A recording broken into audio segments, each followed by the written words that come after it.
ang Radyo Natin FM na bumabati sa inyo ng isang mapagpalang Pasko at mapayapa at masaganang bagong taon.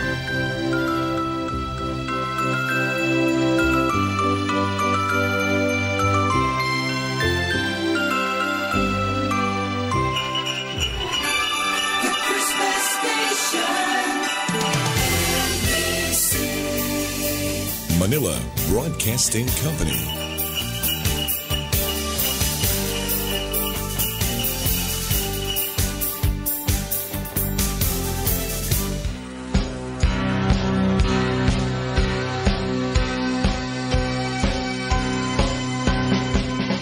Ikaw ba ay may maraming katanungan patungkol sa nagaganap ngayon sa ating mundo? Ano pa ang mga maaaring asahan patungkol sa ating panahon ngayon at sa hinaharap? Mga kailang paghandaan batay sa salita ni Yahweh upang makaiwas sa walang hanggang kapahamakan bagkus magkaroon ng tiyak na kaligtasan. Sa kanyang pagbabalik, dala ang gantimpala para sa bawat isa. Tiyakin ang iyong magiging kalagayan walang hanggan. Pakinggan ang programang nabugna para sa iyo, ang salita ni Yahweh. Huwag kaligtaan abangan at subaybayan. Programang tiyak na magdudulot sa inyo ng isang buhay na masagana sa presensya niya. Dahil dito, mga panalangin madaling tugunin dahil sa kapangyarihan ng pangalan ni Yahweh.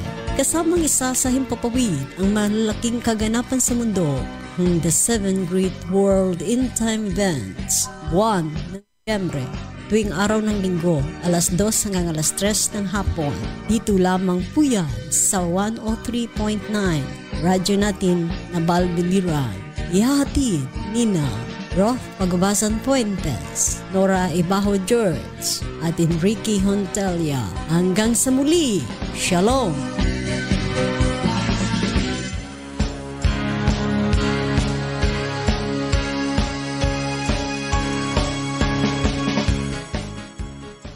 Kapayapaan ay sumainyo pong lahat.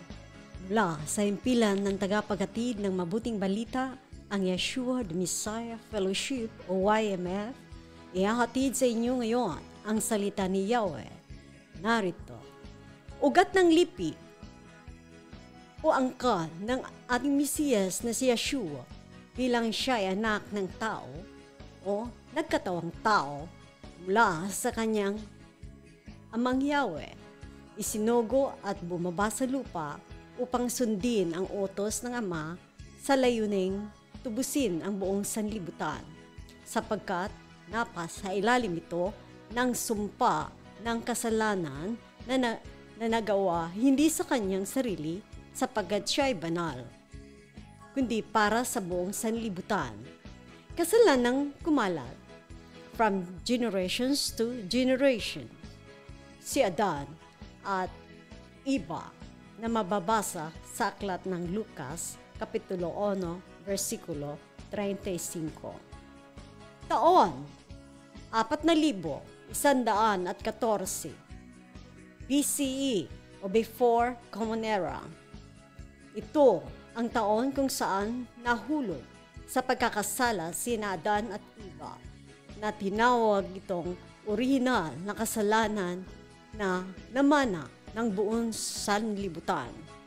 Buong mundo na mababasa sa Biblia, aklat ng Genesis chapter 3 verse 6. Bagaman nagkaroon ng unang dalawang anak, si Adan at Eva na sina Cain at Abel, hinatay ni Cain si Abel sanhi ng selos dahil sa kadahilan ng mas tinanggap ni Yahweh ang handog ni Abel kaysa kay Cain. Inggit at selos ang umeral kay Cain na sa nakakabata niyang kapatid na si Abel. Dahil dito, muling nagsilang ng pangatlong anak, sina Adan at Eva, at tinawag nila itong si Seth. At mula kay Seth, taon pa rin ng si Adan sa taon pa rin 4,114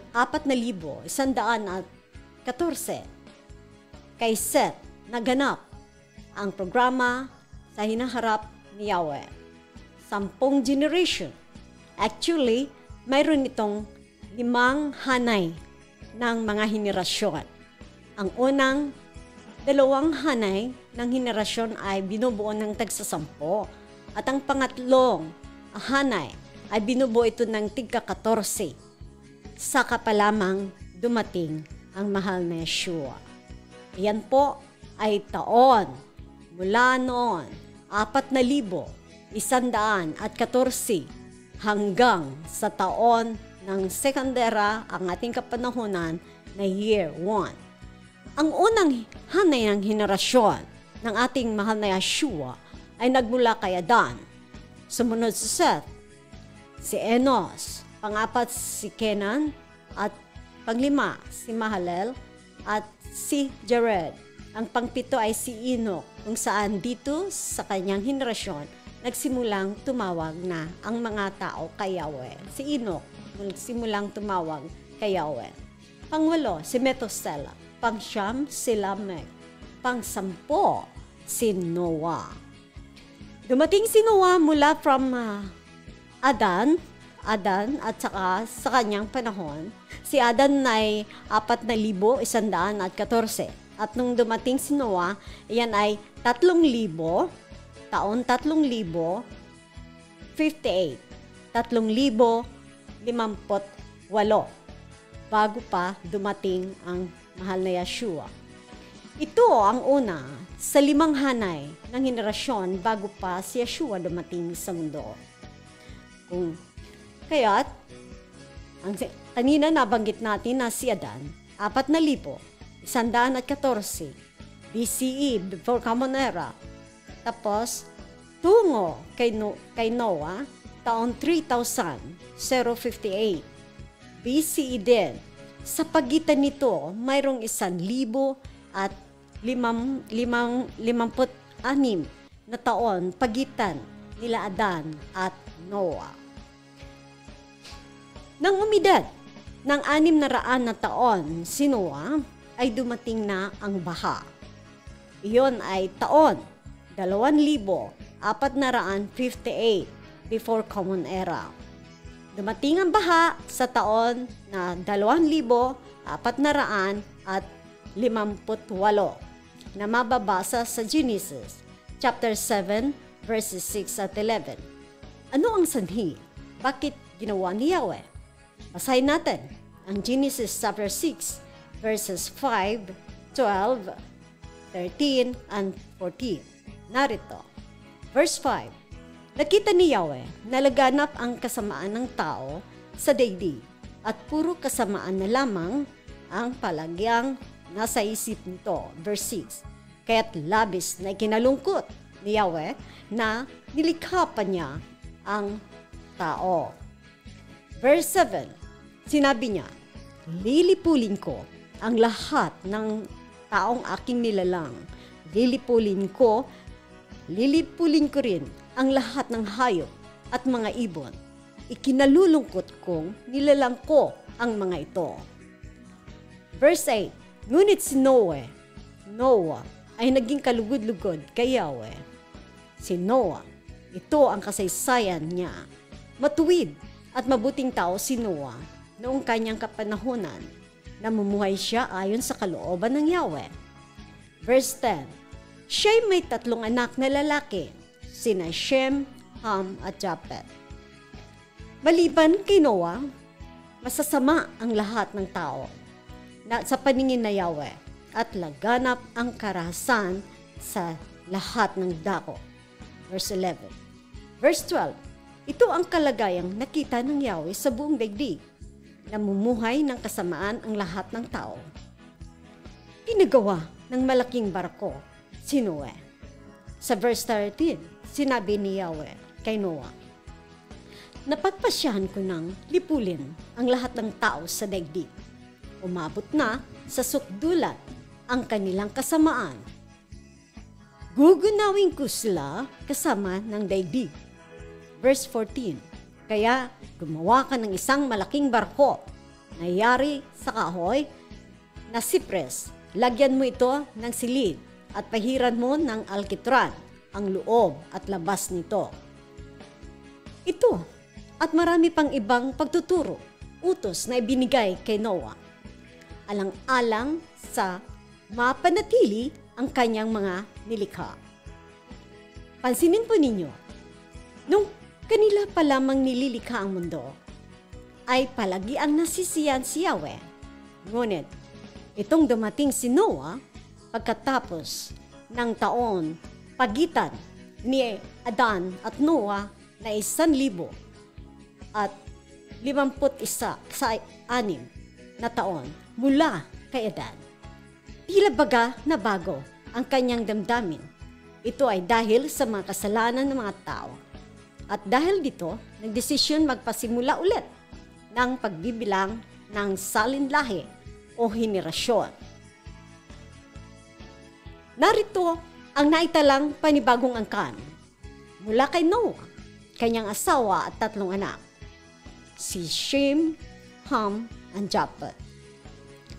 Mula kay Shem, ang pangalawang hanay ng 10 henerasyon na mababasa sa Genesis chapter 6. Ang pangalawang hanay na ito ng henerasyon mula kay Shem, na anak ni Noah. Si Shem, sinundan siya ni Arphaxad. Pangatlo si Shelah. Pangapat si Eber. Dito, kay Eber nagsimula ang katawagan na lahi ng mga Hebreo. Eber o Heber. Dito nagpasimula sa kanya na mababasa sa Genesis chapter 10 verse 25 ang lahing Hebreo. Pagdating kay Eber, nagkaroon siya ng twin na mga anak. Ito ay si Peleg sa Genesis na mababasa sa Genesis chapter 24 to 25 at si Joktan. Twins. Nasaan tayo? Kasi sabi, Hebreo daw tayo, ang Philippines. Saan dito sa dalawa nahahanay ang ating salinlahi ng mga Pilipino? Sa kay Peleg, dahil sila ay twins. Peleg meaning na nung kanyang panahon ay nahati ang mga tao sa buong daigdig. Kaya tinawag siyang Peleg. Mula sa kanya, si Ru. Pang-7, si Sirog. Pang-8, si Nachor. Pang-9, si Ter. Si Ter, ang ama ni Abraham. Nagkaroon din siya ng 3 anak, si Nahor, Abraham, at Haran. Kaya, mula kay Ter, si Abraham. Si Abraham ay naisilang siya ng 2,166 bago pa, before Common Era. Then, Abraham. Sa taon 2,166 si Abraham. Mapansin natin, 4,000 kay Adan, 3,000 kay Noah, 2,000 naman kay Abraham. Balikan natin ang kapatid ni Peleg na si Joktan. Si Joktan, Almodad, yung sumunod, si Love, number 9, Hazarmabat, number 10, Jerub, number 11, Hadram, number 12, Bizal, number 13, Dikta, number 14, Ova, 15, Abimelech, 16, Shelah, Sheba, 17, Ophir, Philippines. Hallelujah! Sa darating na mga panahon, akin po yan isa-isahin. Bakit tinawag ang Ophir ay Philippines? Anong mga katibayan? Atin yan ilalahad dito sa salita ni Yahweh. 10 henerasyon mula kay Shem hanggang kay Abraham. Ito ang pangalawang hanay ng mga henerasyon bago pa dumating ang mahal na Yeshua. Sinabi ko na kanina, nabanggit ko, 5 hanay ng mga henerasyon mula kay Adan bago pa dumating ang ating Mesiyas na si Yeshua. Sa dalawang hanay ay may tagsasampo, sa pangatlo, pang-apat at pang-lima ay may tagka-14 na hanay ng henerasyon. Ito ang mga bansang pinagmulan ng mga anak ni Noe mula sa kanilang angkan. Sa kanila nagmula ang lahat ng bansa na lumaganap sa buong daigdig pagkatapos ng baha. Sa siyam na yon, mula kay Adan, patungo kay Noah, siyam nun, lahat yun nawala. At si Noah ang natira.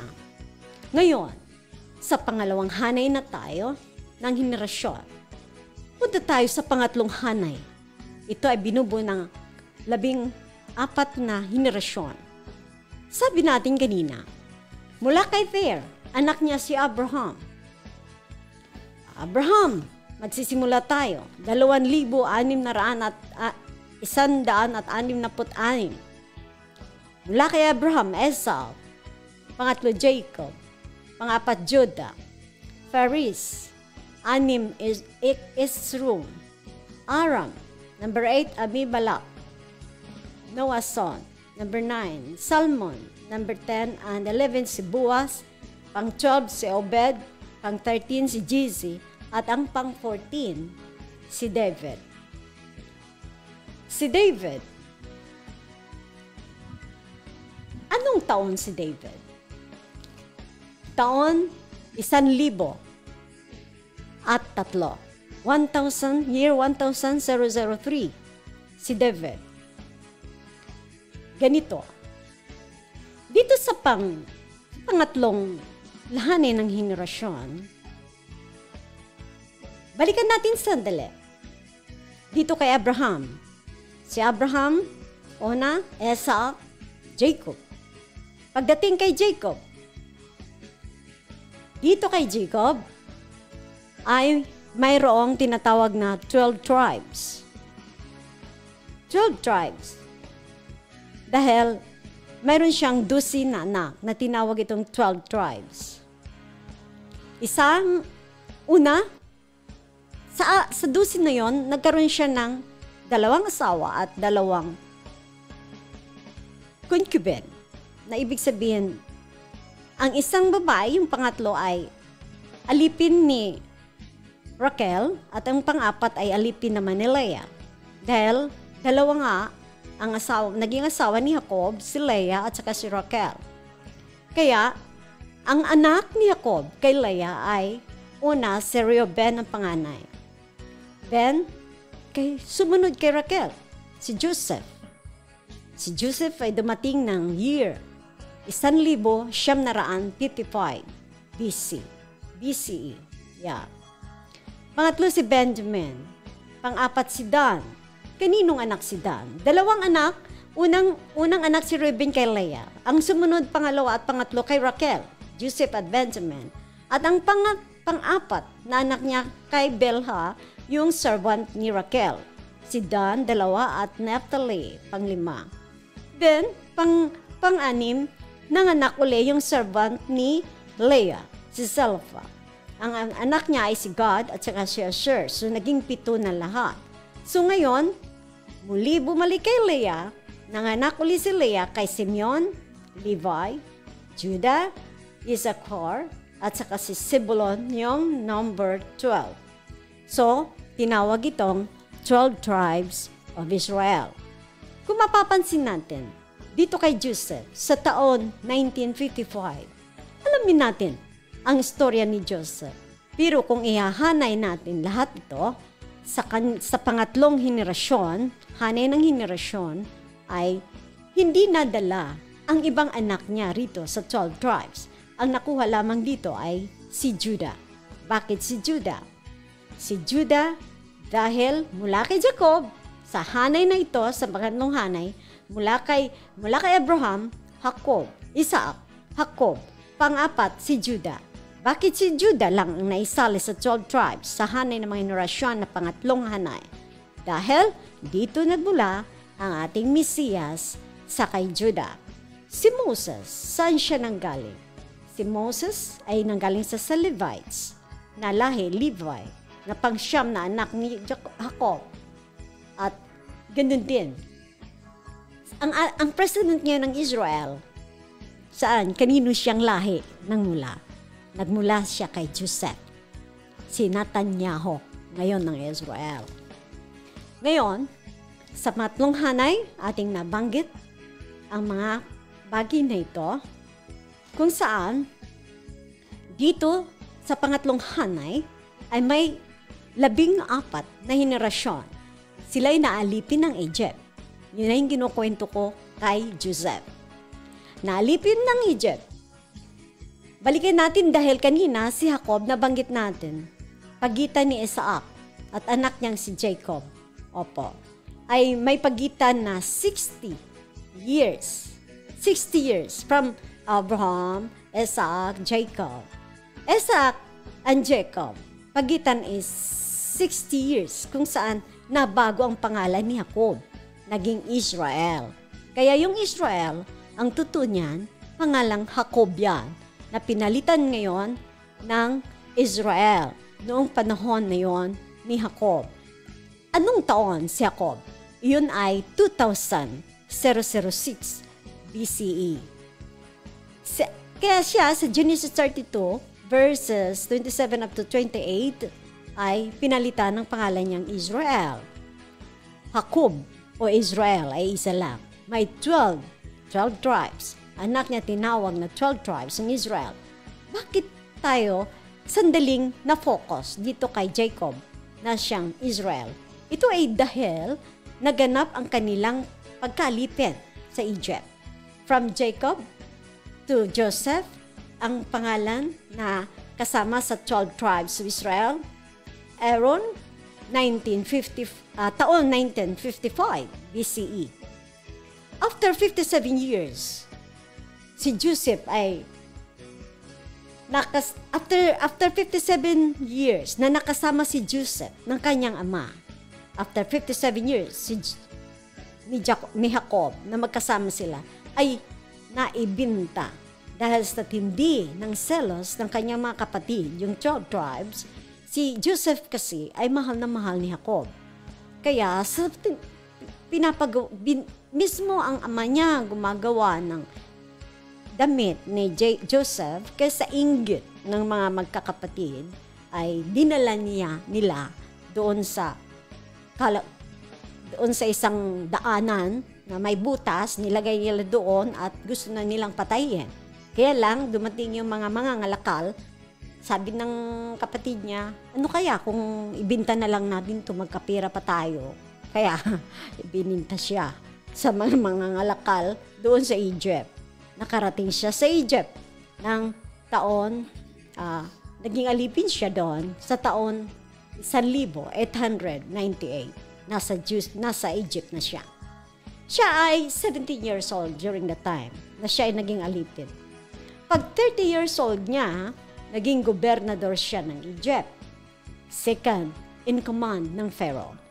Dahil sa malawak na tagutom sa buong mundo ng panahon na yun, kaya napunta ang buong pamilya ni Jacob at mga kapatid niya doon sa Egypt, kaya naghanap na sila ng pagkain na yun nandoon na si Joseph na second in command ng Pharaoh. Nagkita-kita sila doon. Dahilan rin sa pamumuno ni Joseph,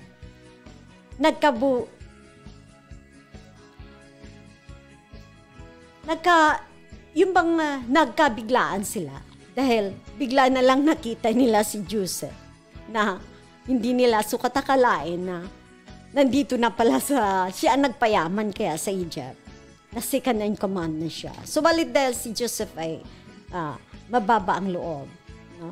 Napakilala siya na siya si Joseph, ang anak ni Jacob.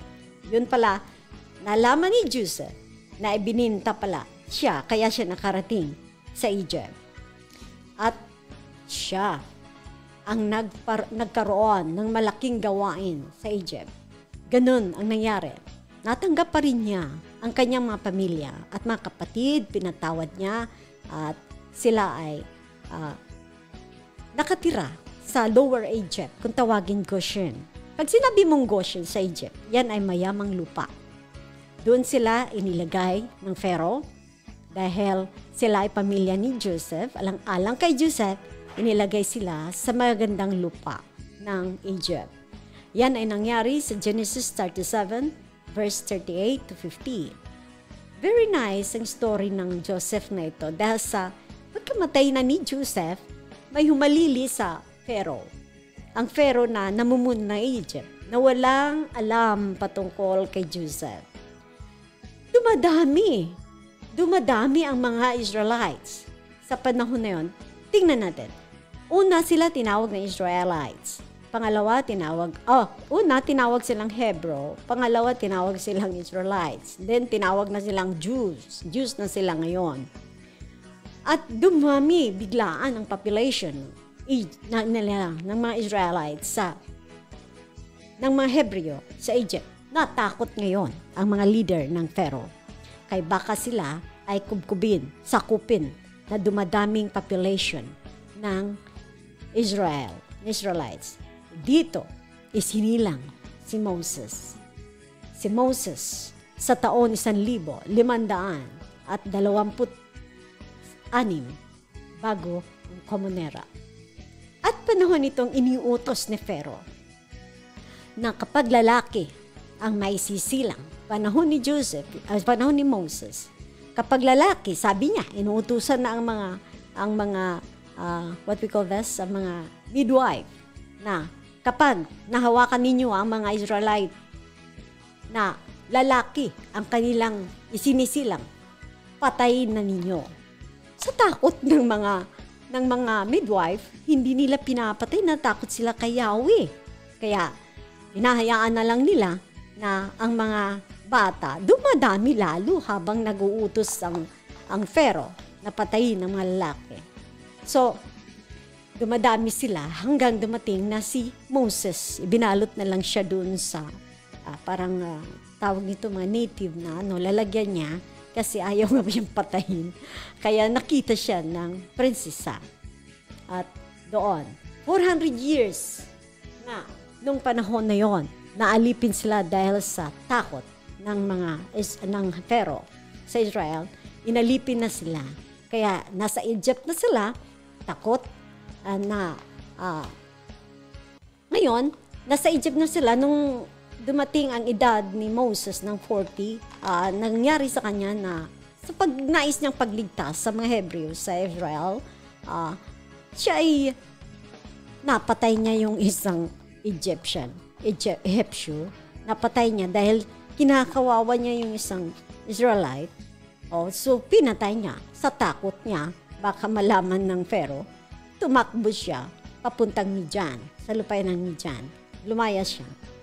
Nagpakilala sa kanya si Yahweh.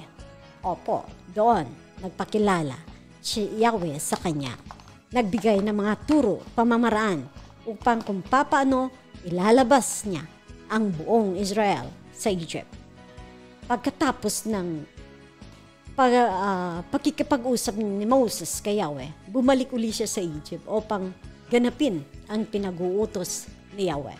Humarap siya kay Pharaoh at marami pa ang nangyari dahil 10 mga salot ang ibinaba ng mahal na Yeshua, ng mahal na Yahweh, noong panahon na hindi pinapayagan na lumabas ang mga Ehipsyo, ang mga Israelites. Hindi sila pinapayagan dahil babagsak ang kanilang ekonomiya dahil nagagamit nila ng husto ang mga Israelites, mga Hebrew.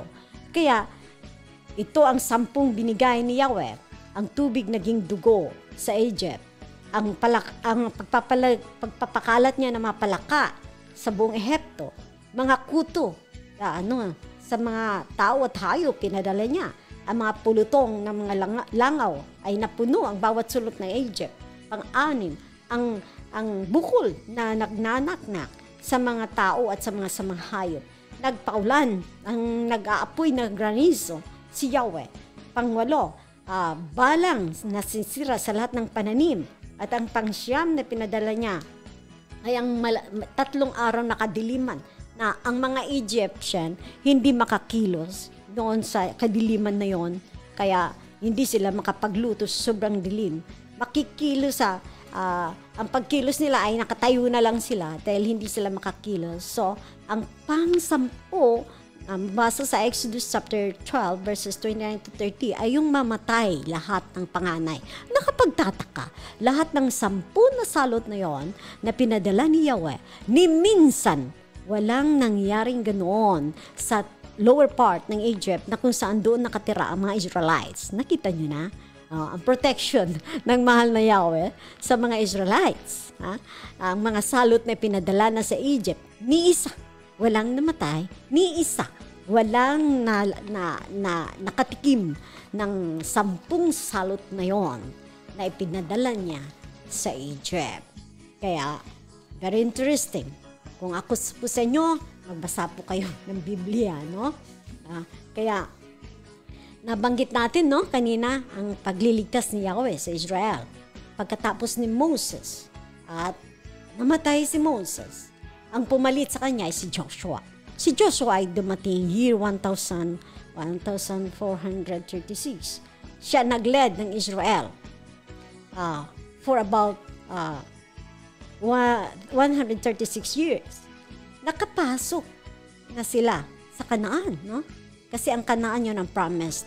Ngayon na Israel. Kanaan yan noon, no? Ngayon ay Israel, no? Kasi napasok na nila, nakubkob nila yan. Kaya nakangkes nila fully noong year 1200, no? Ang Kanaan, nakapasok sila, nakaposition sila ng year 1200 before Common Era. Namatay si Joshua sa edad na 110. Sino ang pumalit? Ang pumalit ay 8 judges ng Israel upang pamunuan ang Israel. Pagkatapos, kasama na dito si Samson. Di po ba? Ang mga story ng Samson and Delilah. Kasama sa judges si Samson dito sa 8 na to. Pagkatapos ng 8 na yon, nagsimulang maghari. Nagkaroon ng hari ang Israel. Ang unang hari ay si Saul. Sumunod si David, no? Pangatlo si Solomon. Hindi nagtagal ang United Kingdom ng Israel dahil ito ay nangyari ay nahati sila. Year 950 na panahon na ng unang temple. Nung unang temple na itinayo ni Solomon during his time. Nung unang temple, bakit natin nababanggit itong mga templo na ito? May unang templo na itinayo na puro ginto ang ipinampahid sa malaki at malawak na building na yun, na temple na yon.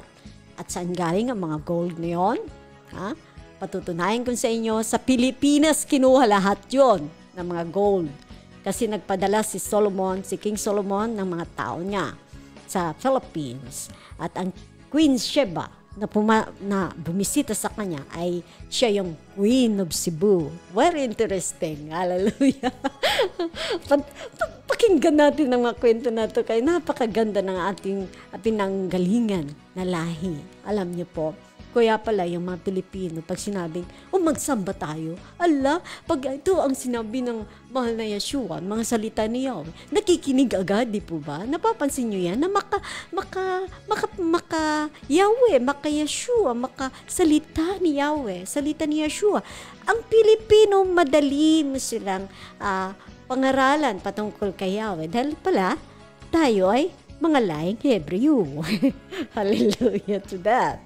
Hallelujah. So, year 930, unang temple, tinayo. Subalit, nakubkub ito ng Assyria. No? Nakuha ito at nakuha pati mga gold, nakuha nila. No? Kaya, salit-salit ng mga hari, salit-salit hanggang sa dumating ang Iraq. Actually, ang Iraq noon pa yan noong year 700, ng 760, Iraq na. Ang Iraq kasi tinatawag yan na Babylonia noon. Iraq na siya ngayon. Babylonia, Mesopotamia, ngayon ay Iraq na siya. Ngayon, dahil nahati ang kaharian, naging Northern and Southern Kingdom, iba-iba ang mga leader na kahit pa man na nasa kubkub sila, nasira ang temple, nagpapatuloy pa rin ang kanilang ang mga hari ng Israel, no? Hanggang sa dumating na na-destroy ang unang temple. Bakit natin tinatalakay nga, uulitin ko ang mga templo na to? Kasi ang pangatlong templo na itatayo sa Israel, ito ay may dalang sinyales sa end of the end times. Dahil pag nangyari na may pumasok dyan, na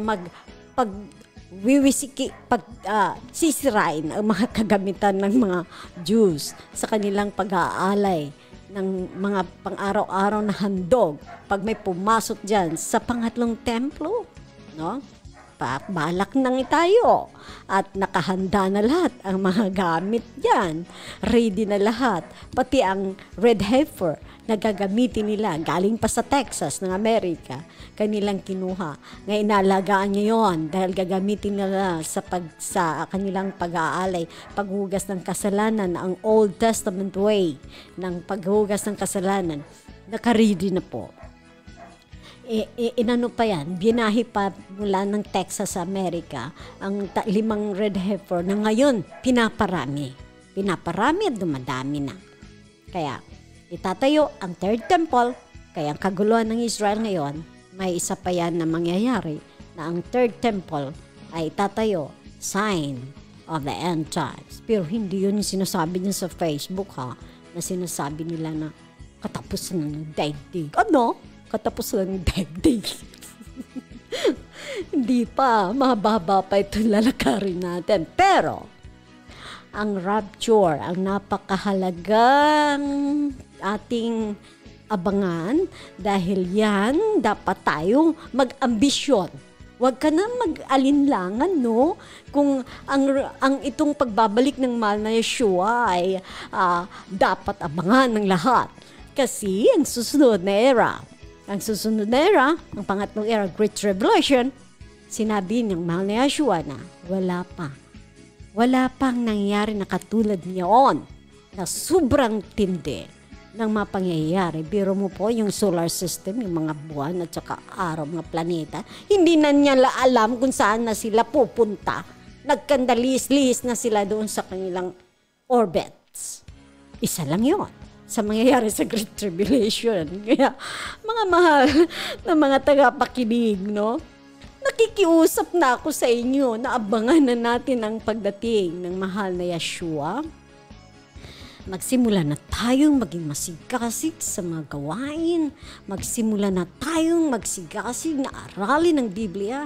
Magsimula na tayo sa mga gawain na ibinigay sa atin ng mahal na Yeshua. Pero niyo po, buhay niya yan ay inano sa atin, inalay, no? Mula sa kalangitan, mula sa trono, sinaglilingkuran ng mga anghel, bumaba, nagkatawang tao, para gawin na tayo ay maligtas. Dahil kung walang pagbububo ng dugo, sabi ng aklat ng Hebreo, walang isa man na mapapatawad ng kasalanan. Kung kaya't sa pag-ibig ng Ama, kanyang pansamantala, pinikit ang kanyang mata alang-alang sa iyo at sa akin.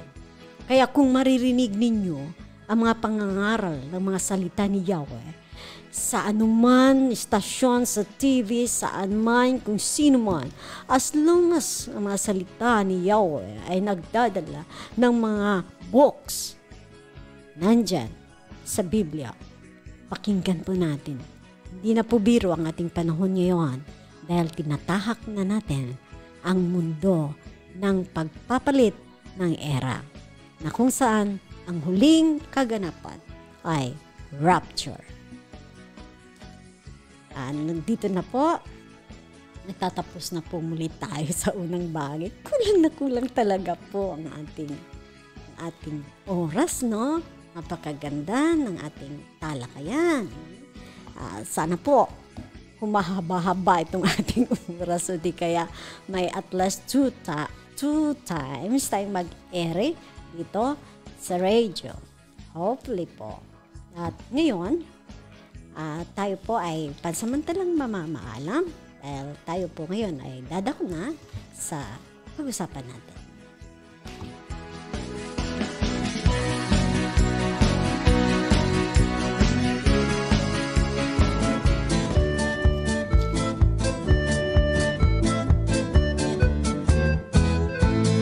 Shabbat Shalom, Shabbat Shalom, Shabbat, Shabbat, Shabbat, Shabbat Shalom, Shabbat Shalom, Shabbat Shalom, Shabbat, Shabbat, Shabbat, Shabbat Shalom, Shabbat, Shabbat, Shabbat, Shabbat Shalom, Shabbat, Shabbat, Shabbat, Shabbat Shalom, Shabbat Shalom, Shabbat Shalom, Shabbat, Shabbat, Shabbat, Shabbat Shalom. Am Yisrael, Am Yisrael, Am Yisrael Chai. Am Yisrael, Am Yisrael, Am Yisrael Chai. Am Yisrael, Am Yisrael, Am Yisrael Chai. Am Yisrael, Am Yisrael, Am Yisrael Chai. Od Avinu Chai, Od Avinu Chai, Od Avinu, Od Avinu, Od Avinu Chai. Od Avinu Chai, Od Avinu Chai, Od Avinu, Od Avinu, Od Avinu Chai. Havenu Shalom Alechem, Havenu Shalom Alechem, Havenu Shalom Alechem, Havenu Shalom, Shalom, Shalom Alechem, Havenu Shalom Alechem, Havenu Shalom Alechem, Havenu Shalom Alechem, Havenu Shalom, Shalom, Shalom Alechem. Shalom, Shalom Ang J&J Paintball Park ay bukas na para sa lahat na naghanap ng pasyalan at the same time gustong libangan. Narito ang ilan sa mga services. Family reunion, barkadahan party, may swimming pool, pwedeng matulog at may mga room. May swimming pool, pwedeng maligo ang mga may gustong mag-outing. Baril-barilan, hindi bala kundi paintball, pwedeng matulog at may rooms para sa inyo. Sa mga nag-aaral ng course ng criminology, ito ay bagay sa inyong pag-iinsayo upang labis pang mapaunlad ang inyong pagsasanay at pagtatarget ng subject. Business hours po nila ay nagsisimula ng 10 a.m. to 5 p.m. May Facebook page ang J&J Paintball Park. I-search nyo lamang po ito at ito ay pag-aari ng RLJ. Shalom, Shalom, Shalom, Shalom, Shalom, Yerushalayim. Shabbat Shalom, Shabbat Shalom, Shabbat, Shabbat, Shabbat, Shabbat Shalom, Shabbat Shalom, Shabbat Shalom. Nasa pangalawang bahagi na po tayo. Pag-usapan natin. Yun pa rin, mahaba-habang pag-uusap ito, the 7 Great World Meantime Events. Ang 7 malalaking magaganap sa ating mundo. Nandito na tayo sa una. No? Yung pong pangalawa hanggang pang-anim. Huwag na po natin antayin ito. Kung tayo susunduin ng mahal na Yeshua para iligtas tayo sa mga darating na Great Tribulation, yan po ang dahilan kung bakit may rapture sa 1 Thessalonica chapter 4 verses 16 up to 15, 16, 17. Ang layunin, bakit siya babalik ay upang tayo ay sunduin nang hindi natin maranasan ang katakot-takot na mangyayari sa buong mundo. Nakita niyo po kanina, nabanggit ko ang isang pangyayari sa solar system na yung ating mga buwan dyan, yung mga planet, hindi na nila alam paano sila kung paano nila nakasanay umikot doon sa orbit. Dadating ang panahon na sila ay malilihis na. Kaya po ay wag po tayo yung tipong Hindi ako naniniwala dyan sa mga salita na yan. Nang sinasabi dyan, yung salita ni Yahweh, mga programa dyan sa radyo, panungko sa Biblia, makinig po tayo. Makikausap na po ako. Mamakaawa na po ako sa inyo. Para po sa inyo, sa inyo po ito sa ating lahat. Actually, napakinggan niyo po. Magbasa po kayo ng salita ni Yahweh. At higit sa lahat,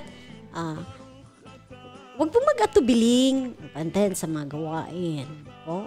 At ito po, babanggitin ko na ang 7 malalaking magaganap sa ating mundo. Mild tribulation. Ito po, ang huling hudyat.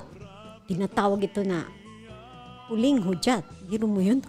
Huling hudyat ng mabuting balita.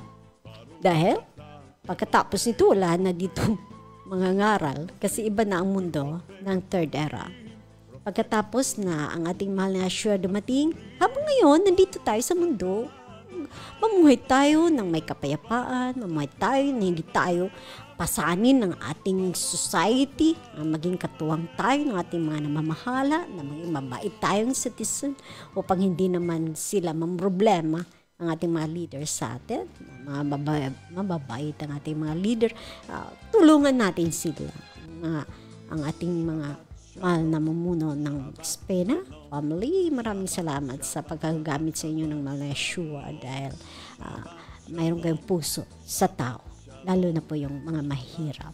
Maraming salamat. Nandito na tayo sa unang mild tribulation. Mababasa natin ang huling hudyat ng mabuting balita. Kaya, huwag na natin antayin. Kung naririnig niyo ang mga salita ni Yahweh, kayo ay makinig. Revelation chapter 6 verse 1 and 2. Pagbubukas na ito sa huling hudyat ng mabuting balita. Revelation chapter 6 verse 1 and 2. Ayan po ang unang selyo. Matthew 24 verse 1 up to 31. Nandito na po tayo, mild tribulation. Lucas, na mababasa din sa Lucas 21 verse 7 up to 8. Ang pangalawa, after rapture, Great Tribulation era. Pangatlo, Battle of Armageddon. Yan po ang pagtutuos ng mga sundalo na may gira po dyan. Kasama na po dyan yung Euphrates River, na yung may nakakulong dyan na 4 na malalaking anghel ng kaaway na pakakawalan yan dahil may mga rule yan sila sa pagdating ng araw. Pang-apat is white throne judgment. No? Ang pang-5 ay reign of Yeshua dito sa earth, 1,000 year. Pang-6, judgment ng pangalawang part of phase ng judgment na ang mga fallen si Satan dito sa Revelation 20 verses 7 to 9. And then, eternal state, number 7, ang paghahari ng walang hanggan ng ating mahal na Yeshua. Yan ang pang-7. Ang 7 ito ay may nakapaloob na 21 events. At dahil may 3 tigpipito, no, na mga anghel, 3 na tigpipito, bali 20, andito na tayo sa una, bali 21 ito, una, na ano na natin ngayon, na-spend na natin ngayon ang number 1, so may 20, no? So itong 7 na mga sinatawag na 7 na silyo. Itong silyo, tapos ang 7 trumpet at 7 bowl. Kaya in a total of nandyan na tayo sa 20 ka events na nakapaloob dyan ang 7. Ang 7 ang pinakapuno, ang pinakamalaki sa mga pangyayari o kaganapan.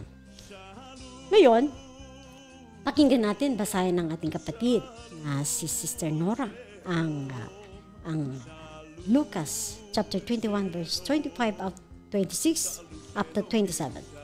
Pakinggan po natin. Lucas 21 verse 25 to 27. Ang pag-abot sa anak sa tao. Verse 25. Adunay mga ilhanan diya sa adlaw ug sa bulan ug sa kabituunan kawad-an sa paglaom ang mga nasod ug maglisang sila sa dinahunog sa mga dagkong balod sa dagat. Verse 26. Panguyapan ang mga tawo tungod sa kalisang, samtang magpaabot sila sa mahitabo sa tibuok kalibutan, kay ang mga gahom sa kawanangan motipas sa ilang naandang agianan. Verse 27,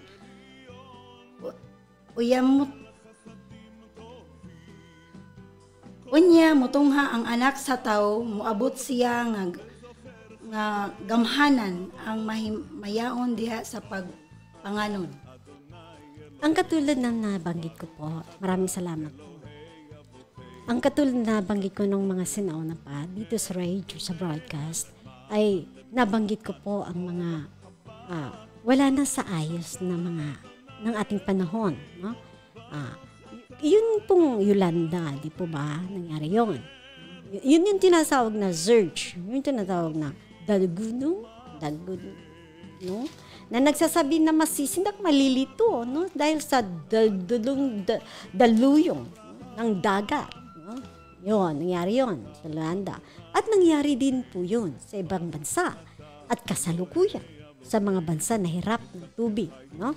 Mga disyerto. Ngayon, binabaha. Katakot-takot na baha ang nagaganap doon sa kanila. No?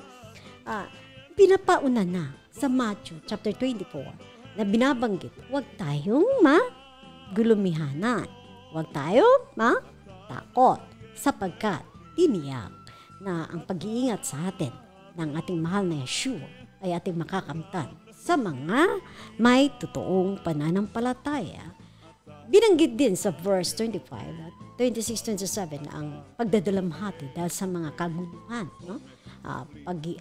Panghihina, takot at pangamba. No? Kung ating kilala ang ating mahal na Yeshua, no? Tayo ay may relasyon na totoo sa Kanya.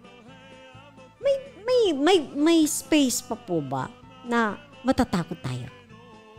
Yun po ang tanong. May space po ba dyan sa heart ninyo na magagawa nyong magdalawa no, yung ating pananalig sa Kanya ay mababago-bago, ganon? Diba? Hindi, diba? Kasi alam natin ang ating pinananaligan. So, ano man ang mangyari sa mundo, hindi, bali, ano na lang, pikit mata, tapos manalangin, no? Wala tayong ibang pag-asa talaga, ang mahal na Yeshua. Sa ngayon, kung panahon, ngayon, alam niyo po, dahil sa Kanyang pagbabalik na muli, at para iligtas tayo sa third era na darating, ang Great Tribulation na tatahakin na ng mundo. Kaya, ang mga pagtitipon natin sa churches, yung mga nanghihina na ngayon sa kanilang pananalig, balik na kayo. Huwag na kayong yung pagpa-special. Huwag yung ganun. Alam niyo po, ang kaligtasan, kanya-kanya to eh. Di po ba? Ikaw mismo ang magsusumikap na mapalapit ka kay Yeshua. Kung naman tayo, pati pastor makikiusap sa inyo, parang luluhod sa inyo. No way! Don't do that. Sinitiyak ko sa'yo, maiiwan ka. Dapat, ang ating pag-ugali ngayon ay maging masigasig tayo sa gawain. Tulungan natin ang gawain, no? Ang mga ministers na namumuno sa mga iglesia. Tumulong tayo. Magpakasipag tayo ngayon habang nag-iintay sa ating mahal na Yeshua. Narito ang Gawa, Kapitulo 2, versikulo 42. Buhat 2, verse 42.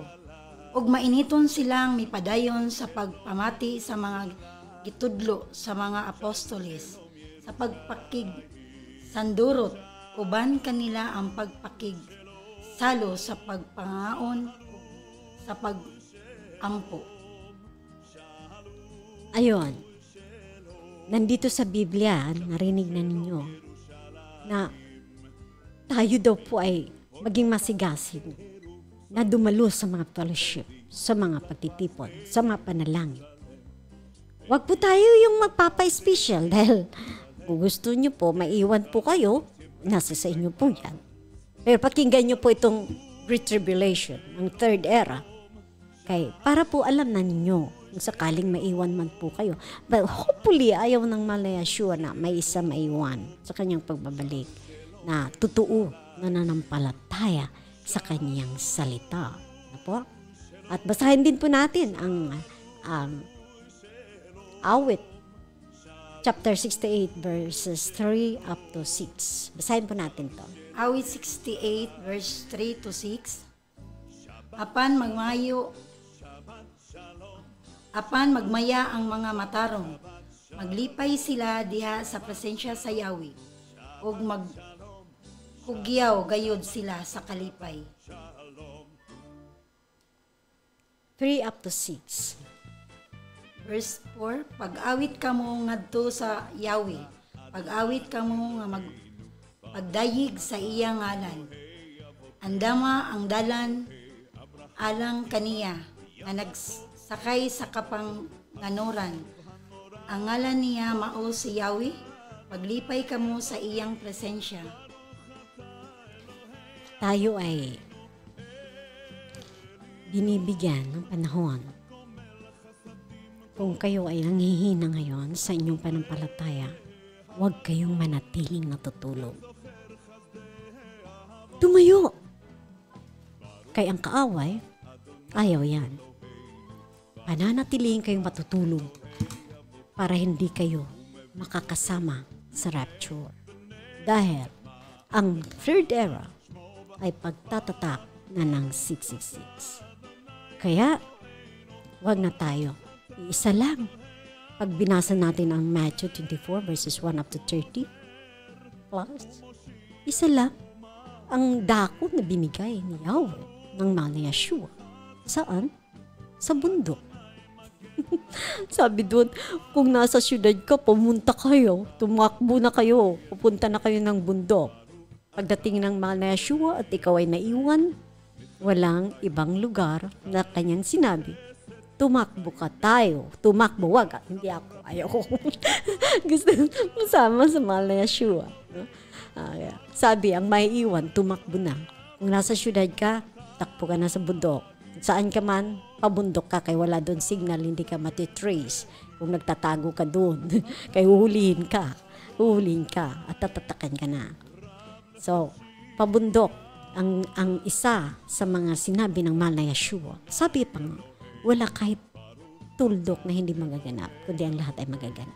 Dumating na naman po, napakaganda ng ating talakayan. Ang oras natin ay kulang na kulang. At tayo ngayon ay magtatapos na. Maraming salamat sa mga nakapakinig.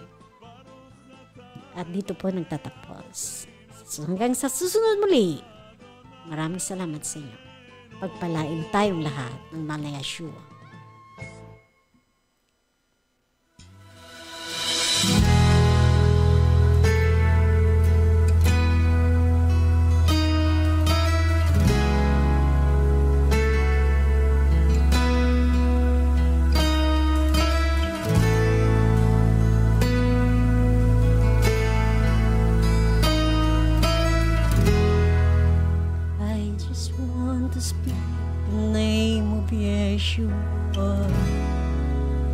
Over every heart and every mind, 'cause I know there is peace within presence. I speak Yeshua. Just want to speak the name of Yeshua. So every dark addiction starts to declaring there is hope and there is freedom.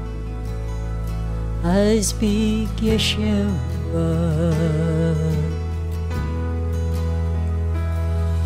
Your name is power, your name is life, your name is life. Break every stronghold, shine through the shadows, burn like a fire.